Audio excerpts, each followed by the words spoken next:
بسم اللہ الرحمن الرحیم۔ دعوت الارض ایک ایسا عجیب الخلقت حیوان جو کرب قیامت میں ظاہر ہوگا۔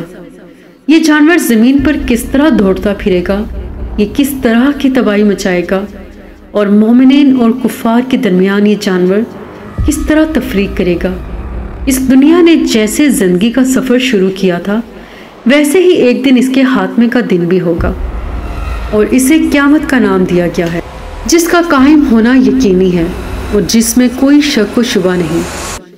قیامت کے قریب ہونے والے جن واقعات و حادثات یا نشانیوں کا ذکر قرآن و حدیث میں ملتا ہے، انہیں بنیادی طور پر دو حصوں میں تقسیم کیا گیا ہے، ایک بڑی اور دوسری چھوٹی نشانی۔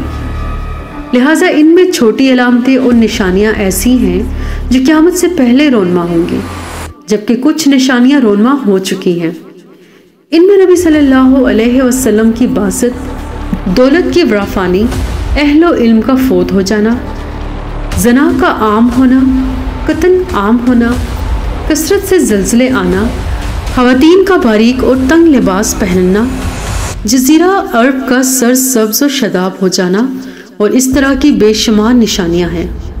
جبکہ بڑی نشانیاں ایسی ہیں جو قیامت کے بالکل قریب رونما ہوں گی، اور اس کے بعد قیامت قائم ہونے میں بہت تھوڑا وقت رہ جائے گا، جن میں دجال کا خروج، عیسیٰ ابن مریم علیہ السلام کا دوبارہ نازل ہونا، یاجوج و ماجوج کا ظہور، پر اسرار دھواں نکلنا، سورج کا مغرب سے طلوع ہونا اور آگ کا نکلنا ہے۔ یہ سب علامات قیامت کے قریب مسلسل ایک کے بعد ایک رونما ہوں گی۔ قیامت کی یہ علامات و نشانیاں اہل ایمان کے لیے بہت اہمیت کے حامل ہیں، کیونکہ اللہ نے قیامت کی نشانیاں اس لیے مقرر کی ہیں کہ قیامت سے پہلے اس کے متعلق لوگ آگاہ ہو جائیں اور زیادہ سے زیادہ لوگ توبہ کر لیں۔ قیامت کی انہی بڑی نشانیوں میں سے ایک نشانی دعوت الارض نامی عجیب و غریب مخلوق کا نکلنا ہے۔ اس جانور کا ذکر اللہ نے قرآن مجید میں کچھ یوں کیا ہے: اور جب ان پر وعدہ پورا ہوگا تو ہم ان کے لیے زمین سے ایک جانور نکالیں گے جو ان سے باتیں کرے گا کہ لوگ ہماری آیتوں پر یقین نہیں لاتے۔ دراصل لفظ دعویٰ کے معنی چلتا پھرتا اور جیتا جاگتا ہے، اور ارض زمین کو کہتے ہیں، یعنی یہ ایک ایسا حیوان ہوگا جو زمین پر تیز رفتاری سے یا دوڑ کر چلنے والا ہوگا۔ عام طور پر جانور انڈے یا بچے کی شکل میں وجود میں آتے ہیں، لہٰذا یہ قیامت کی ایک نشانی ہوگی کہ یہ عجیب و غریب جانور زمین سے نکلے گا، نہ کہ کسی جانور کے پیٹ سے۔ تفسیر کے مطابق دعوت الارض نامی اس جانور کا ظہور اس وقت ہوگا جب لوگ نیک کاموں کی دعوت دینا اور برے کاموں سے منع کرنا ترک کر دیں گے، اور کفار کی اصلاح کی کوئی امید باقی نہ رہے گی۔ یہ قیامت کے قریب کا زمانہ ہوگا۔ دراصل مکہ میں خانہ کعبہ کے قریب ایک پہاڑ ہے جسے کوہ صفا کہتے ہیں۔ یہ وہی پہاڑ ہے جس کے درمیان حج اور عمرہ کے موقع پر حاجی 7 چکر لگاتے ہیں اور صحیح مکمل کرتے ہیں۔ روایتوں کے مطابق قرب قیامت میں کوہ صفا زلزلے کی وجہ سے پھٹ پڑے گا، اور اس میں سے وہ عجیب الخلقت جانور نکلے گا اور لوگوں سے باتیں کرے گا۔ یہ بالکل اسی طرح کا معجزہ ہوگا جس طرح اللہ نے اپنی قدرت سے حضرت صالح علیہ السلام کی اونٹنی کو پتھر سے نکالا تھا۔ ابن کثیر کے مطابق دعوت الارض مکہ مکرمہ میں کوہ صفا سے نکلے گا اور اپنے سر سے مٹی جھاڑتا ہوا مسجد حرام میں حجر اسود اور مقام ابراہیم کے درمیان پہنچ جائے گا۔ لوگ اسے دیکھ کر بھاگنے لگیں گے، لیکن مومنین کی ایک جماعت وہیں کھڑی رہے گی۔ یہ دعوت الارض ان کے چہروں کو ستاروں کی طرح روشن کر دے گا۔ اس کے بعد وہ دوسری طرف نکلے گا۔ دعوت الارض مکہ سے نکلتے ہی مشرق کی طرف بھاگے گا اور پوری دنیا کا چکر کاٹتے ہوئے شام پہنچے گا۔ وہاں یہ جانور ایک زوردار چیخ بلند کرے گا۔ ہر زبان پر اسی جانور کا چرچا ہوگا اور ہر طرف ہلچل مچ جائے گی۔ لوگ ادھر ادھر بھاگیں گے، لیکن اس جانور سے کوئی نہ بچ پائے گا۔ دعوت الارض چوپایا جانور کی صورت میں ہوگا، جس کی لمبائی 60 گز کی ہوگی۔ جبکہ بعض علماء نے لکھا ہے کہ اس عجیب و غریب جانور کی شکل انسانوں کی طرح ہوگی، پاؤں اونٹ کی طرح، گردن گھوڑوں کی طرح، سینگ 12 سینگوں کی طرح اور ہاتھ بندر جیسے ہوں گے۔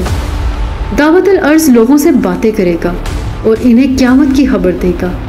یہ دعوت الارض مومنوں کے چہروں پر ایک نورانی نشان لگائے گا، جس سے اہل ایمان کے چہرے روشن ہو جائیں گے، اور کافروں کی آنکھوں کے درمیان ایک مہر لگائے گا جس سے ان کے چہرے سیاہ ہو جائیں گے، جیسا کہ اللہ نے ارشاد فرمایا، اے مجرموں، آج تم مومنوں سے الگ ہو جاؤ۔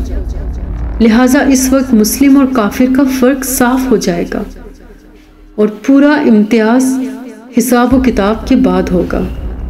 دراصل اس میں حکمت یہ ہے کہ قیامت کے انکار کرنے والوں کی جہالت اور حماقت اس وقت ظاہر ہو جائے گی کہ جس چیز کو تم نے پیغمبروں کے کہنے سے نہ مانا، آج اسی چیز کو ایک جانور کے کہنے سے تمہیں ماننا پڑا، لیکن اب اسے تسلیم کر کے بھی کوئی فائدہ نہیں، کیونکہ اب ماننے اور تسلیم کرنے کا وقت ختم ہو چکا ہے۔ بہرحال دعوت الارض تمام شہروں اور علاقوں میں اتنی تیزی کے ساتھ دوڑتا پھرے گا کہ کوئی انسان بھی اس کا پیچھا نہ کر سکے گا اور نہ ہی دوڑ میں اس کا مقابلہ کر کے اس سے چھٹکارا پا سکے گا۔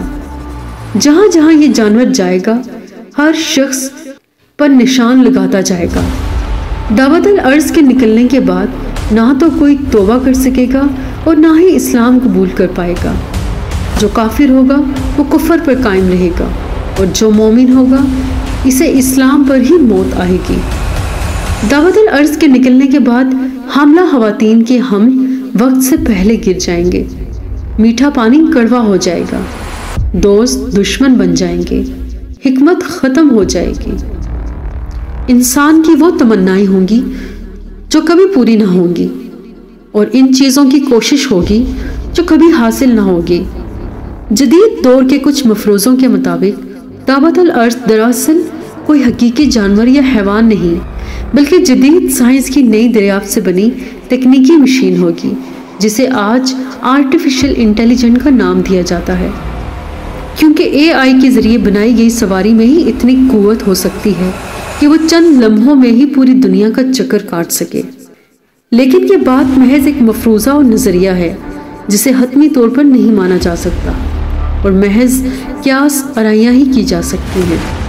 بہرحال دعوت الارض آرٹیفیشل انٹیلیجنٹ نما کوئی روبوٹ ہو یا حیوان، یہ اللہ کی نشانیوں میں سے ایک نشانی ہوگی، جس کے نکلنے پر مومنین اور کفار کے درمیان تفریق ہو جائے گی اور قیامت کا آنا ختمی ہو جائے گا۔ ویڈیو پسند آئے تو چینل کو لائک اور سبسکرائب کر دیں۔ اللہ حافظ۔